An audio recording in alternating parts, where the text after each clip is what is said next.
नमस्कार. मी किरण गावित, प्रताप कॉलेज अमळनेर. आपण बघत आहोत प्राकृतिक भूगोल. या भागात आपण बघणार आहोत खडक. खडक या घटकाविषयी आपण चर्चा करूया. मित्रांनो, आपल्याला माहिती आहे की खडक हा एक अतिशय आपल्या जीवनातील एक अविभाज्य भाग आहे. प्रत्येक ठिकाणी आपण खडक या घटकाचा वापर करत असतो. तर असा हा आपल्या जीवनातील अविभाज्य असलेला घटक आपण समजून घेण्याचा प्रयत्न करूया. तर सर्वप्रथम आपल्याला असं म्हणता येईल की भूकवचातील जो पदार्थ आहे या पदार्थालाच खडक असे म्हणतात. तर हा जो खडक आहे या खडकासंदर्भात आपण सर्वप्रथम व्याख्या बघणार आहोत. तर भूगोलाच्या अध्ययनात खडकांच्या अभ्यासाला अनन्यसाधारण महत्त्व आहे. कारण का? तर खडकांमध्ये आपण बघतो अनेक मौल्यवान खनिजे आढळून येतात. जे हे आज आपल्याला मौल्यवान खनिजे सापडलेले आहेत ते या खडकामध्येच आढळून येतात आणि म्हणून मौल्यवान खनिजांचा खजिना हा खडक आहेत असं आपल्याला म्हणता येईल. त्याच्यानंतर जी आपण माती बघतो किंवा मृदा बघतो, तर ही मृदा किंवा माती आपल्याला या खडकांपासूनच मिळते. तर खडकांपासून जी मृदा तयार होते या मृदा प्रकारावरच नैसर्गिक वनस्पती व पिकांचे प्रकारसुद्धा अवलंबून असतात. म्हणजे खडक किंवा माती ही ज्या प्रकारची असेल त्या प्रकारची ही पिकं घेतली जातात किंवा ज्या प्रदेशात जशा प्रकारची माती किंवा मृदा असेल त्या प्रकारे त्या भागात नैसर्गिक वनस्पतींचं आच्छादन आपल्याला बघायला मिळतं. तसेच नद्यांचे प्रवाह हे खडकांच्या प्रकारावरच अवलंबून असतात. आता आपण वेगवेगळ्या नद्यांचा भाग बघतो, तर त्या नद्या ज्या प्रदेशातून वाहतात त्या प्रदेशात पाण्याचा प्रवाह, पाण्याचा वेग हा खडकांच्या प्रकारावर अवलंबून असतो किंवा खडकांच्या रचनेवर अवलंबून असतो. तर असा हा खडक आपल्या दृष्टीने महत्त्वाचा आहे. तर खडक वेगवेगळ्या घटकद्रव्यांपासून तयार झालेले असल्याने त्यांचे गुणधर्म व उपयोग हे भिन्न स्वरूपाचे आहेत किंवा त्यांचा वापर हा भिन्न स्वरूपाचा आहे. तर सर्वप्रथम आपण बघूया खडक या शब्दाची व्याख्या.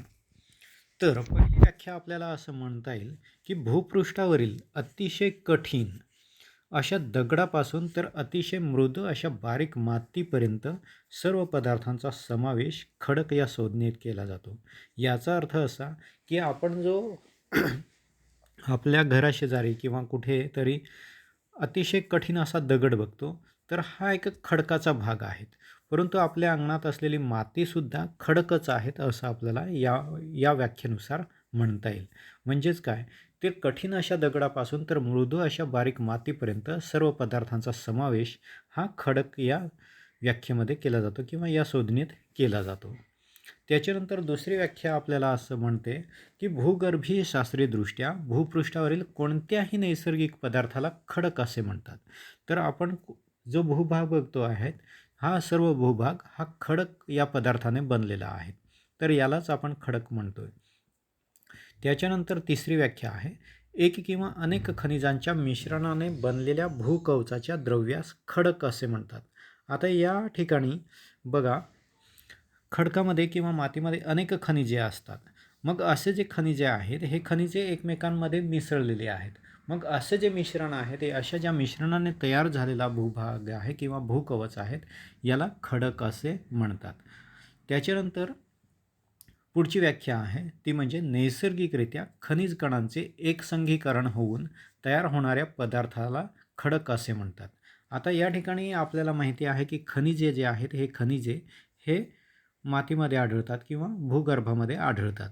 तर या भूगर्भामध्ये या सर्व खनिज कणांचे एकसंघीकरण झालेले आहेत, म्हणजे एकत्रीकरण झालेले आहेत आणि या सर्व खनिजांचे एकत्रीकरण होऊन जो भूपदार्थ तयार झालेला आहे या भूपदार्थाला खडक असे म्हणतात असं या ठिकाणी आपल्याला म्हणता येईल.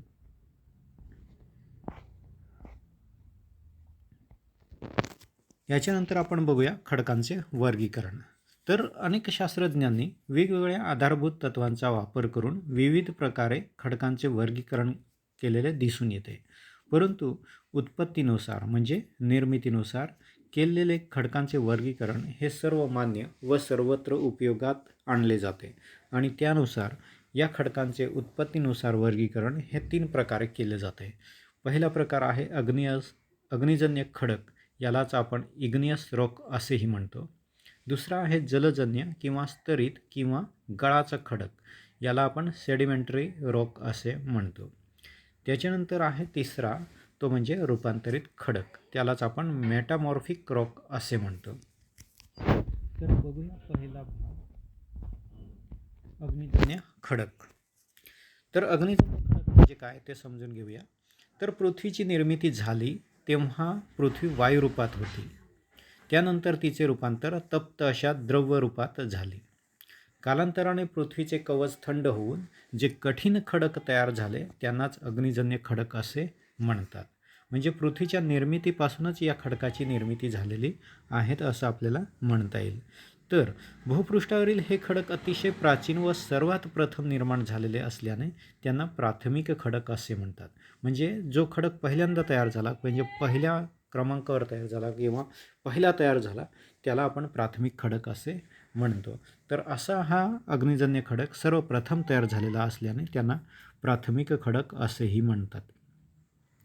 आणि अग्निजन्य खडकांच्या निर्मितीनंतर इतर खडकांची निर्मिती झाली. म्हणजेच काय की अग्निजन्य खडक हा सुरुवातीला तयार झाला आणि त्यानंतर इतर खडकांची निर्मिती झाली, आणि तेव्हा हा जो अग्निजन्य खडक आहे हा सर्वप्रथम होता आणि त्यानंतर मग इतर खडक हे निर्माण झालेत. म्हणजेच स्तरित खडक, गाळाचा खडक, रूपांतरित खडक हे खडक नंतर निर्माण झालेले आहेत असं आपल्याला म्हणता येईल.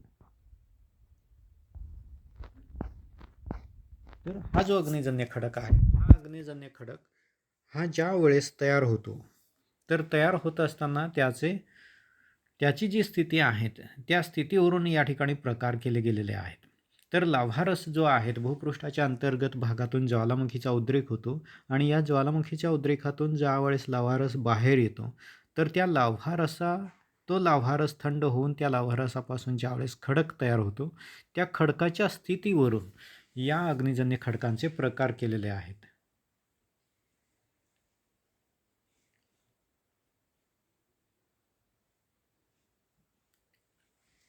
पृथ्वीच्या पृष्ठभागावर जसा तप्त लाव्हारस थंड होऊन भूपृष्ठावरील अग्निजन्य खडक तयार झाले, तसेच अंतर्गत भागातही तप्त लाव्हारस थंड होऊन काही अग्निजन्य खडक तयार झाले. तर लाव्हारस ज्या ठिकाणी व ज्या स्थितीत थंड झाला त्यावरून त्याचे मुख्य 2 प्रकार पडतात. बघा या ठिकाणी की लाव्हारसाचा ज्यावेळेस उद्रेक होतो, म्हणजे ज्वालामुखीचा उद्रेक होतो, त्यावेळेस हे जे लाव्हारस आहेत, हा लाव्हारस काही वेळेस तो भूपृष्ठावर येतो किंवा काही वेळेस भूपृष्ठावरती पोहोचू शकत नाही किंवा भूपृष्ठावरती येऊ शकत नाहीत. अशा वेळेस हा लाव्हारस भूपृष्ठावर जर स्थिर झाला किंवा भूपृष्ठावरती जर स्थित झाला तर अग्निजन्य खडक तयार होतो, त्याला भूपृष्ठावरील अग्निजन्य खडक असे म्हणतात. आणि हा लाव्हारस ज्यावेळेस भूपृष्ठावरती न येता तो अंतर्गत भागातच थंड होऊन खडक तयार होतो, त्याला भूपृष्ठांतर्गत अग्निजन्य खडक असे म्हणतात. तर हेच आपण सविस्तर बघूया, भूपृष्ठावरील अग्निजन्य खडक. तर भूगर्भातील तप्त लाव्हारस भूपृष्ठाला पडलेल्या भेगांमधून ज्वालामुखीच्या रूपाने भूपृष्ठावर येऊन पसरतो आणि कालांतराने तो थंड होतो आणि त्यावेळेस कठीण अशा खडकात रूपांतर होते. अशा या खडकांना बाह्य निर्मित अग्निजन्य खडक किंवा ज्वालामुखी खडक असे म्हणतात. तर यालाच भूपृष्ठावरील अग्निजन्य खडक असेही म्हणतात. दुसरा आहे भूपृष्ठांतर्गत अग्निजन्य खडक, म्हणजे भूपृष्ठाच्या खाली तयार झालेले अग्निजन्य खडक.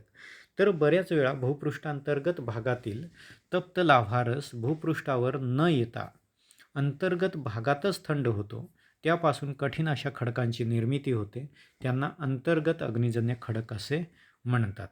तर हे जे खडक आहेत हे खडक भूपृष्ठाच्या अंतर्गत भागात निर्माण झालेले असतात. कारण का भूपृष्ठावर जो लाव्हारस आहे तो येण्याचा प्रयत्न करतो, परंतु भूपृष्ठावर येऊ शकत नाहीत. तर भूपृष्ठाच्या अंतर्गत भागामध्ये ज्या भेगा असतात, तर त्या भेगांमध्ये तो लाव्हारस शिरतो आणि त्या ठिकाणीच तो थंड होतो आणि कालांतराने त्याची निर्मिती होते, खडकामध्ये त्याची निर्मिती होते आणि असा खडक हा अंतर्गत अग्निजन्य खडक म्हणून ओळखला जातो. तर यांची निर्मिती ही भूपृष्ठापासून बऱ्याच खोलवर होत असल्याने त्यांना पातालिक खडक असेही म्हणतं किंवा पातालिक खडक म्हटलं जातं. तर अंतर्गत भागात लावारस हा सावकाश थंड होत असल्याने त्यांना स्फटिकीभवनास जास्त काळ लागतो, म्हणून त्याचे जे स्फटिक कण असतात ते कण मोठे असतात. कालांतराने भूपृष्ठाची झीज झाल्यावर हे खडक उघडे पडतात, त्यावेळेस ते आपल्याला दृष्टीस पडतात आणि ग्रेनाइट खडक याचे उत्तम उदाहरण आहेत असं आपल्याला म्हणता येईल. तर अशा प्रकारचा ग्रेनाइट खडक आपल्याला आपल्या भारतामध्ये आंध्र प्रदेशजवळ हैदराबाद, कर्नाटक राज्यात व अब्बू पर्वतावर हे खडक आढळून येतात. तर असा हा भूपृष्ठांतर्गत अग्निजन्य खडक. तर हे जे अग्निजन्य खडक आहेत, अंतर्गत अग्निजन्य खडक आहेत, यांचे पुन्हा आपण उपप्रकार बघणार आहोत. तर अंतर्गत भागामध्ये ज्यावेळेस लाव्हारस थंड होतो आणि त्यावेळेस अग्निजन्य खडकाची निर्मिती होते, परंतु तो जो लाव्हारस आहे तो लाव्हारस वेगवेगळ्या पद्धतीने थंड होतो किंवा वेगवेगळ्या स्थितीमध्ये तो थंड होतो आणि त्यावरून त्याचे प्रकार केले गेलेले आहेत. तर पहिला प्रकार आहे तो म्हणजे बेथोलिक. तर भूपृष्ठापासून जास्त खोलीवर लाव्हारस थंड होऊन या प्रकारचे खडक निर्माण होतात. खूप खोलवरती हा खडक तयार होतो. त्यांचा आकार अवाढव्य व ओबडधोबड असतो. तर आकाराने मोठे असतात आणि त्यांचा आकार हा ओबडधोबड असतो. तर लाव्हारस भूपृष्ठावर न येता अंतर्गत भागातच थंड होत असल्याने हवेशी यांचा संबंध येत नाहीत. ते सावकाश थंड होतात, म्हणून त्यातील स्फटिक कण मोठे असतात, म्हणजे स्फटिकीभवनाला वेळ मिळतो. त्याच्यानंतर आहे दुसरा लेकोलिथ. भूपृष्ठाच्या खाली परंतु कमी खोलीवरती जर लाव्हारस थंड होऊन खडक तयार झाले तर त्यांना लेकोलिथ असे म्हणतात. आता ज्याप्रमाणे बेथोलिथ खडक तयार होतो त्याचप्रमाणे सुद्धा लेकोलिथ खडक तयार होतो, परंतु बेथोलिक हा जास्त खोलीवर असतो आणि लेकोलिथ हा कमी खोलीवरती असतो. आणि इतर बाबतीत मात्र त्यांचे बेथोलिक खडकाशी बरेच साधर्म्य आढळते. म्हणजेच काय, यांचा आकार हा साधारणतः घुमटाकार असतो आणि तळभाग हा पसरट असतो व वरचा भाग हा खडबडीत असतो. तर अशा प्रकारचा खडक हा लेकोलिथ नावाने ओळखला जातो. आता या ठिकाणी आकृतीमध्ये दाखवलेला आहे बघा, बेथोलिक हा दाखवलेला आहे आणि त्याच्यानंतर हा लेकोलिथ दाखवलेला आहे. तर या ठिकाणी लेकोलिथ हा कमी खोलीवरती आहे आणि बेथोलिक हा जास्त खोलीवर आहे. आता या आकृतीमध्ये डाईकसुद्धा दाखवलेले आहेत. आता तर डाईक म्हणजे काय ते समजून घेऊया. तर जेव्हा अंतर्गत भागातील लाव्हारस भूपृष्ठाला पडलेल्या भेगांमध्ये शिरतो व भूपृष्ठावर न येता त्याच ठिकाणी उभ्या स्थिती भिंतीसारखा अवस्थेत थंड होतो, त्यांना डाईक असे म्हणतात. त्यांचा आकार, जाडी व लांबी ही अनियमित असते. रोडेशियातील एक डाईक 500 किलोमीटर लांब व 8 किलोमीटर रुंदीचा आहे. आणि आपल्या महाराष्ट्रात नंदुरबार जिल्ह्यात नंदुरबार व साक्री तालुक्यात अनेक डाईक्स परस्परांना समांतर आढळून येतात. तर असा हा डाईक हा उभ्या स्थितीमध्ये असतो आणि तो भिंतीसारख्या अवस्थेत असतो, त्यांना डाईक असे म्हणतात. त्याच्यानंतर आहे स्टॉक. काही वेळा लाव्हारस भूपृष्ठाला पडलेल्या उभ्या भेगांमध्ये अडकून थंड होतो, त्याला गोलाकार उभ्या स्तंभासारखा आकार प्राप्त होतो, त्याला स्टॉक असे म्हणतात. आता या ठिकाणी आकृतीत दाखवलेला आहे बघा स्टॉक. तर असा स्टॉक जो आहे हा स्टॉक हा महाराष्ट्रात मनमाड या शहराजवळ असे स्टॉक हे आढळून येतात. शेवटचा प्रकार आहे तो म्हणजे सील. बऱ्याच वेळा भूपृष्ठाला अंतर्गत भागात क्षितिज समांतर भेगा पडलेल्या असतात, म्हणजे आडव्या भेगा पडलेल्या असतात. तर अशा आडव्या भागांमध्ये हा जो लाव्हारस आहे तर हा लाव्हारस वर येताना त्या भेगांमध्ये शिरतो व त्याच ठिकाणी थंड होतो आणि त्यापासून जे आडवे खडक तयार होतात त्यांनाच सील असे म्हणतात. तर या प्रकारचा खडक हा फारच कठीण असतो. आता हा जो अग्निजन्य खडक आहे या अग्निजन्य खडकाचे अजून काही उपप्रकार पडतात. तर त्यांच्या गुणधर्मानुसार हे प्रकार पडलेले दिसून येतात. तर पहिला प्रकार आहे तो म्हणजे आम्लधर्मीय खडक. त्याला ॲसिडिक रॉक असंही म्हणतो. तर आम्लधर्मीय खडक म्हणजे काय की या खडकात सिलिकाचे प्रमाण हे 80% असते आणि इतर जे घटक आहेत म्हणजे ॲल्युमिनियम असेल, मॅग्नेशियम असेल व चुना यांचे प्रमाण हे फक्त 20% असते. तर हे खडक वजनाने हलके असून त्यांचा रंग हा फिक्कट पिवळा असतो. घट्ट लाव्हारसापासून त्यांची निर्मिती होत असल्याने व खडकांची उंची जास्त पण विस्तार कमी असतो. ग्रेनाइट हे या प्रकारच्या खडकाचे चांगले उदाहरण आहेत असं या ठिकाणी आपल्याला म्हणता येईल. त्याच्यानंतर आहे अल्कधर्मीय खडक, यालाच आपण बेसिक रॉक असेही म्हणतो. तर या प्रकारच्या अग्निजन्य खडकात 40% सिलिका व 40% मॅग्नेशियमचे प्रमाण असते आणि आयर्न ऑक्साईड व इतर पदार्थ 20% असतात. या खडकांचा रंग काळा असून त्यांची झीज लवकर होते. तर बेसॉल्ट हे याचे उत्तम उदाहरण आहेत. तर लाव्हारसापासून हे खडक तयार होत असल्याने भूपृष्ठावर दूरवर पसरलेले असतात, कारण की ते पातळ असतात. यानंतर अग्निजन्य खडकांचे अजूनही काही इतर प्रकार आहेत, परंतु त्यांची सविस्तर माहिती जी आहे ती माहिती आपण या ठिकाणी घेणार नाही. तर त्या ठिकाणी फक्त आपण त्यांची नावं बघूया. त्याच्यात आहे अग्निजन्य खडकांच्या इतर प्रकारात अंडेसाइट, डायोराइट, रायोलाइट, गॅब्रो, पेरिडोटाइट आणि टफ इत्यादी खडकांचा समावेश होतो. अग्निजन्य खडकांचे जे गुणधर्म आहेत ते गुणधर्म या ठिकाणी आपल्याला दिसून येत आहेत. तर पहिला गुणधर्म आहे तो म्हणजे अग्निजन्य खडकातील स्फटिक हे गोलाकार नसतात आणि निरनिराळ्या आकाराचे स्फटिक हे अनियमित स्वरूपाचे एकसंघ झालेले असतात. दुसरा वैशिष्ट्य आहे ते म्हणजे हे खडक अवाढव्य असतात. त्यांच्यामध्ये थर आढळत नाहीत, कारण की ते लाव्हारसापासून तयार झालेले असतात, त्याच्यामुळे त्यांच्यात थर आढळत नाहीत, परंतु जोड असतात. ते एकमेकांना जोडलेले असतात किंवा वेगवेगळ्या वेळी जर लाव्हारसाचा उद्रेक झालेला असेल तर त्या ठिकाणी त्यांच्यात जोड हे निर्माण झालेले असतात आणि ते दिसून येतात. तिसरं आहे हे जे खडक आहेत, अग्निजन्य खडक आहेत, हे अच्छिद्र असतात आणि त्यात पाणी मुरत नाहीत.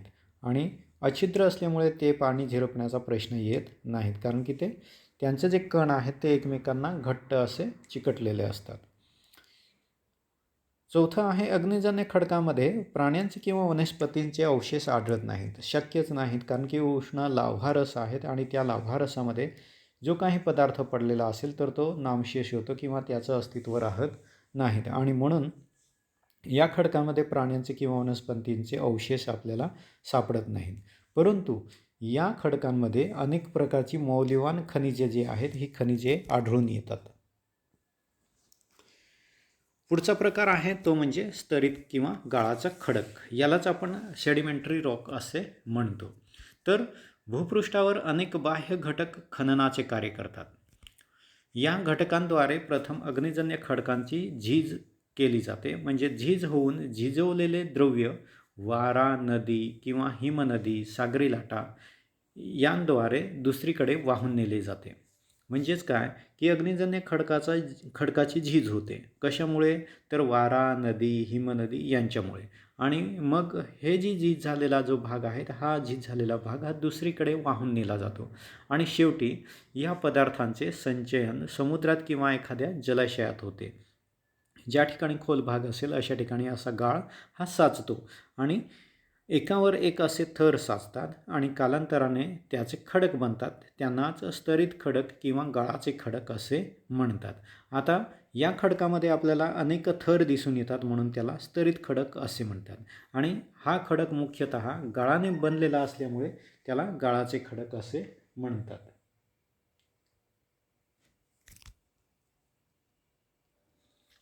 आता या खडकांनी पृथ्वीचा 75% भाग हा व्यापलेला असून ते भूपृष्ठापासून जास्त खोलीवर आढळत नाहीत. या खडकांचे वर्गीकरण निर्मिती प्रक्रियेवर अवलंबून असते आणि त्यावरून त्यांचे मुख्य 2 प्रकार पडतात. पहिला प्रकार आहे तो म्हणजे असेंद्रिय घटक असलेले स्तरित खडक. दुसरा प्रकार आहे सेंद्रिय घटक असलेले स्तरित खडक.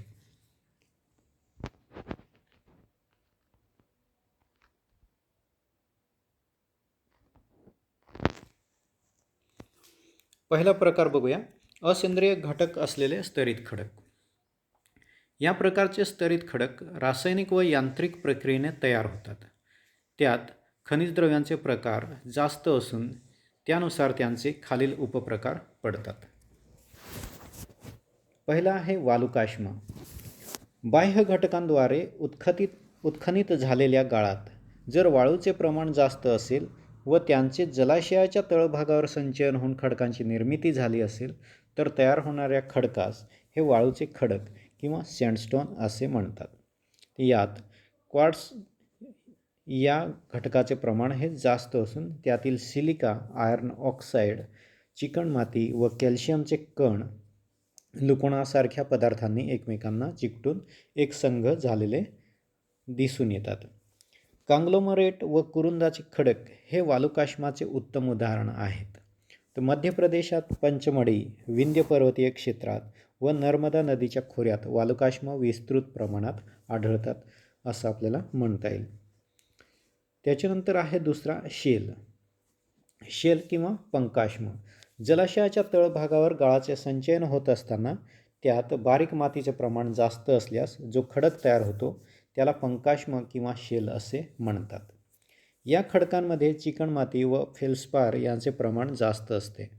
हे खडक अतिशय मृदू असल्याने बाह्य घटकांद्वारे त्यांची झीज लवकर होते. तिसरा प्रकार आहे तो म्हणजे गारगोटी. गाळाच्या संचयनात खडकांच्या सूक्ष्म परंतु टणक कणांचे प्रमाण जास्त असल्यास जो कठीण खडक तयार होतो त्याला गारगोटी खडक असे म्हणतात.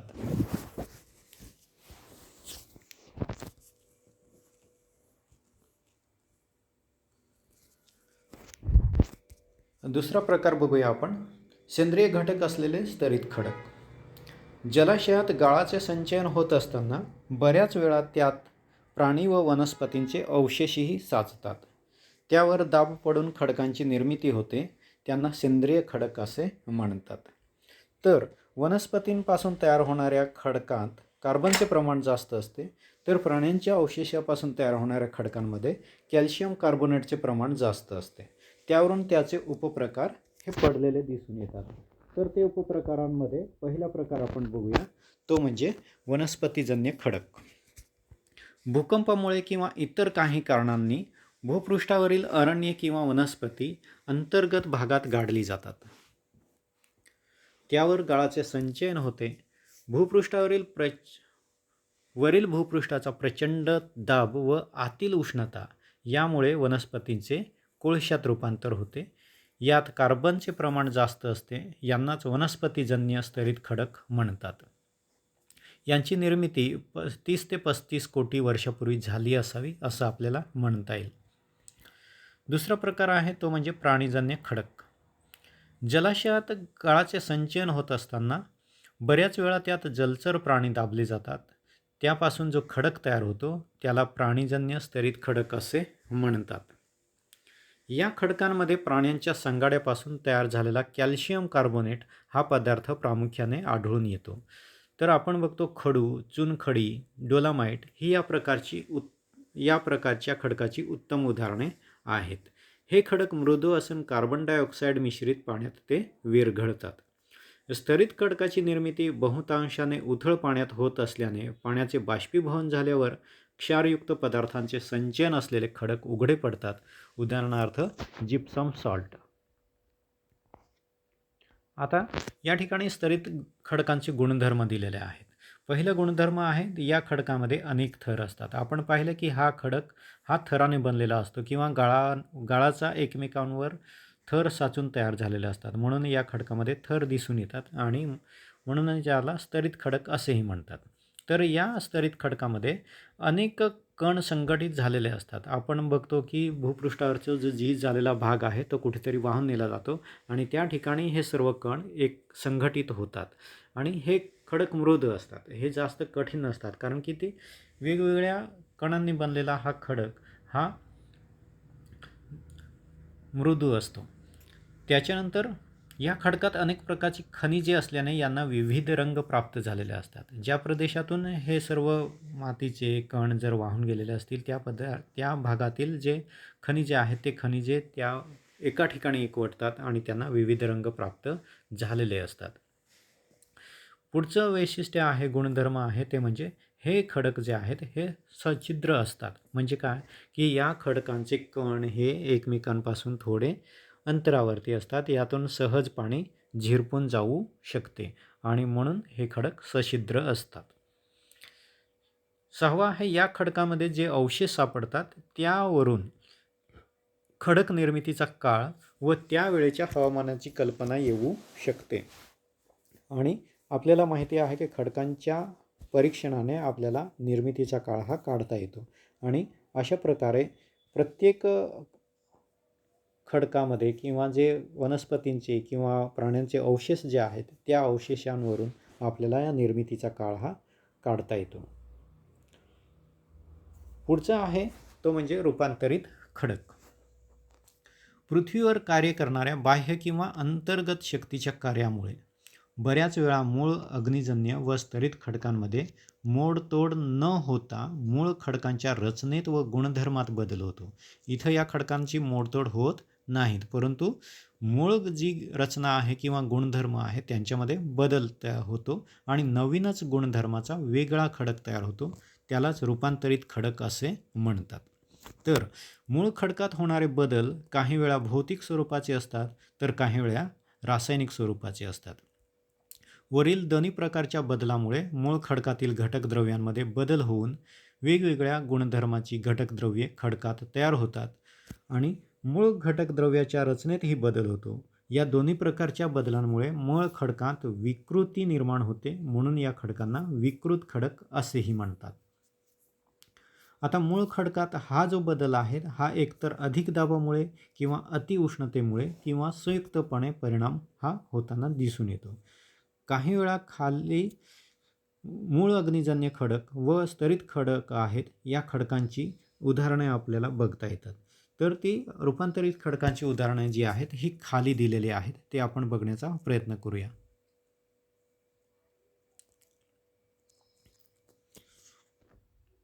आता एका बाजूला मूळ खडक दिलेला आहे, अग्निजन्य खडक आणि स्तरित खडक. आता अग्निजन्य खडकामध्ये जो बेसॉल्ट नावाचा जो खडक आहे याचं रूपांतर हे हॉर्न ब्लेंड शिस्ट या रूपांतरित खडकामध्ये त्याचं रूपांतर होतं. त्याच्यानंतर आहे वालुकाश्म, हा स्तरित खडक आहे. या वालुकाश्माचं रूपांतर ज्यावेळेस होतं त्यावेळेस ते क्वार्टझाईट या रूपांतरित खडकामध्ये होतं.